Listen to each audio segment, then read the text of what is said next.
Lord Lionel est le seigneur de la Maison Fort. La Maison Fort était à l'origine une maison mineure de Westeros.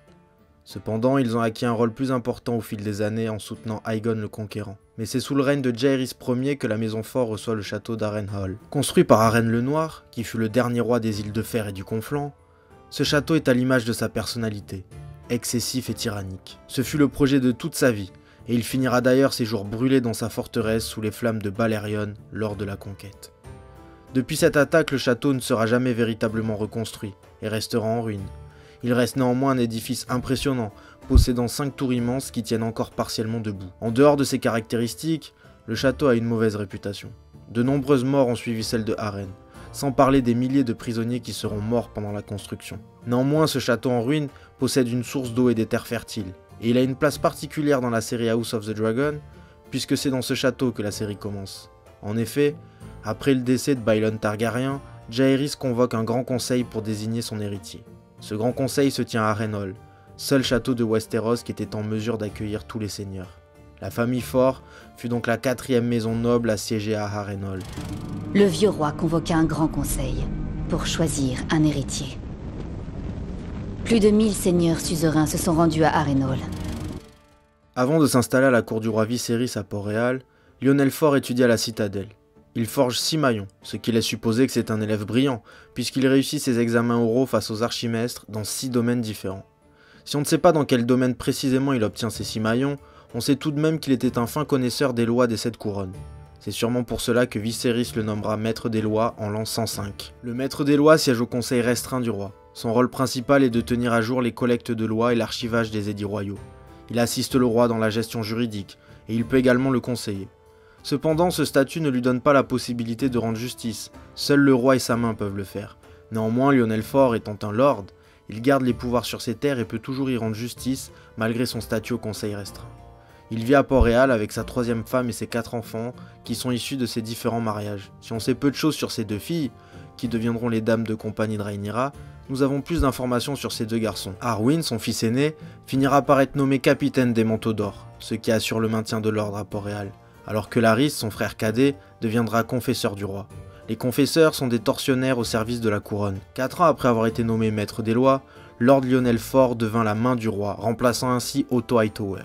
Il occupera cette fonction pendant 11 ans jusqu'à sa mort. Le choix de Viserys de nommer Lord Lyonel en tant que main fut certainement l'un des plus sages qu'il ait pris durant son règne. Le seigneur de la Maison Fort n'a jamais manifesté une envie de prendre la place occupée par Otto. C'est son dévouement à la couronne et son bon sens qui lui ont permis d'obtenir les faveurs d'un roi acculé. Il n'a jamais fait passer les intérêts de sa maison avant ceux du royaume, à l'image d'un château qu'il laissa presque en état de ruine. Même si ses enfants finiront par obtenir des places importantes au sein de la cour, Lord Lyonel a toujours su utiliser ses connaissances au service de l'honnêteté et du respect qu'il devait à son souverain. Ta relation intime avec la princesse Rhaenyra est une offense qui peut valoir l'exil ou l'exécution. À toi, à elle, aux enfants.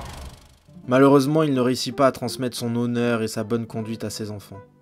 Arwyn deviendra l'amant de la princesse Rhaenyra et de toute évidence le père de ses enfants. Dans le livre, Viserys le chassa du service de la princesse afin de calmer la situation et les rumeurs. Les conflits autour de la légitimité des enfants de l'héritière devenant trop importants, le roi décida de renvoyer Arwyn dans son fief, lui laissant la possibilité de devenir le lord de Harrenhal. La bonté de Viserys est à souligner. Arwyn aurait pu être reconnu de parjure, et dans ce genre de situation, c'est la castration et un exil au mur qui pourrait lui être réservé. C'est d'ailleurs le destin qui fut réservé à son ancêtre Lucamor Fort, membre de la garde royale sous Jaehaerys Ier. On dit d'ailleurs que c'est grâce à l'affection que portaient Jaehaerys et la reine pour Lucamor que la famille Fort reçut le château d'Harrenhal. Malgré cette affection, Lucamor fut quand même condamné.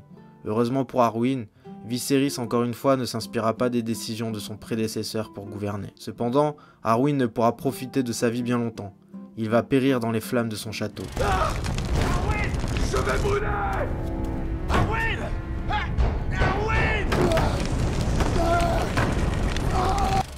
Cette mort rappela forcément la mort du premier seigneur qui y siégea et qui lança sa construction, Arène le Noir. Cette fois, ce ne sont pas les flammes d'un dragon qui sont en cause, seulement un incendie criminel. Mais une nouvelle mort par les flammes renforça l'image maudite d'Harrenhal. On raconte que c'est un endroit maudit, qui rend un jugement sur tous ceux qui passent ses grilles.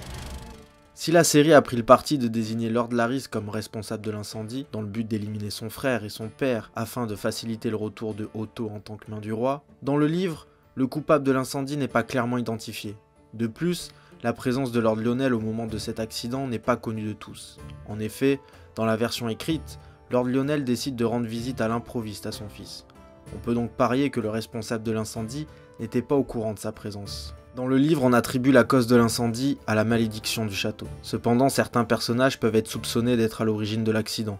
Corlys Velaryon, Viserys, qui aurait voulu se venger de Harwin, qui était le véritable père de leurs petits-enfants. Daemon fait aussi partie de la liste, ainsi que Lord Larys, qui se positionne en tant qu'héritier suite à la disparition de son frère. Après le décès de Lord Lionel et d'Arwyn, c'est donc son fils Larys qui deviendra le seigneur de Harrenhal. Il est le seigneur légitime. Son frère Arwyn n'ayant pas d'enfant, le seul autre homme connu de la famille fort est Simon, l'oncle de Lionel.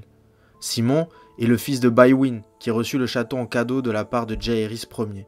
Cependant, c'est le frère de Simon, le père de Lionel, qui fut l'héritier de Bywin. Donc personne ne pouvait contester la légitimité de Lord Larys. Une fin tragique pour un homme qui a toujours essayé d'être droit. Il voulut même quitter sa fonction de main du roi quand il sut que son fils était le père des futurs héritiers du royaume. Il ne put se résoudre à trahir son fils et à le dénoncer, donc il préféra quitter ses fonctions. Seulement Viserys ne pouvait pas accepter de perdre son plus fidèle et plus juste conseiller. Cet homme qui fut injustement considéré par certains comme limité, car il parlait peu et lentement, était en réalité un homme cultivé, intelligent, respectueux, et sachant mettre ses intérêts de côté pour le bien du royaume. Dans les livres, il était présenté comme un bon combattant.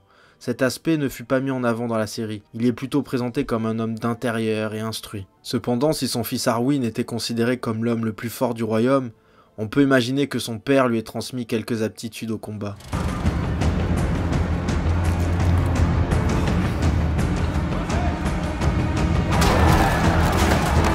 Pour info, avant la parution de la nouvelle La Princesse et la Reine en 2013, Lord Lionel devait être le premier mari de Rhaenyra et le père de ses 3 enfants.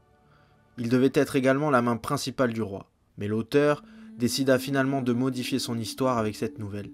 Cette nouvelle, qui fait partie d'une série consacrée à la famille Targaryen, met en place Arwyn comme père officieux des enfants de Rhaenyra et Laenor comme mari officiel de la princesse. Lord Lionel s'éteint à 42 ans, laissant Viserys sous l'emprise d'Otto. On peut sûrement imaginer que le destin de Westeros aurait pu être légèrement différent si le seigneur de Harrenhal avait pu continuer à conseiller Viserys encore quelques années et superviser la transition du pouvoir.